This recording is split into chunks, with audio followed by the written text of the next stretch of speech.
এই ভিডিওর মাধ্যমে আমি আপনাদেরকে দেখাবো হোয়াটসঅ্যাপের যে ব্লুটিক অপশনটি, সেই অপশনটি কীভাবে বন্ধ করবেন।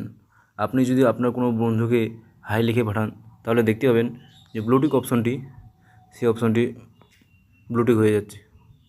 সেই অপশনটি কীভাবে বন্ধ করবেন, তো তার জন্য আপনাকে সর্বপ্রথমে হোয়াটসঅ্যাপে আসতে হবে। হোয়াটসঅ্যাপে আসার পর উপরে দেখতে পাচ্ছেন 3 ডটের, ওখানে আপনাকে ক্লিক করতে হবে। ক্লিক করার পর সবার নিচে যে দেখতে পাচ্ছেন সেটিং বলে অপশনটি, সেটিংয়ে ক্লিক করবেন।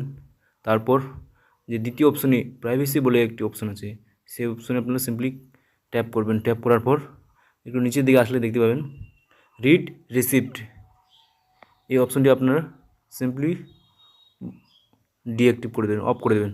অফ করার পর আবার ব্যাকে চলে আসবেন। ব্যাগে আসার পর ওখানে আপনাকে প্রুফ দেখাবো, হাই লিখে পাঠাবো। দেখতে পাচ্ছেন বন্ধুরা, সেই ব্লুটিক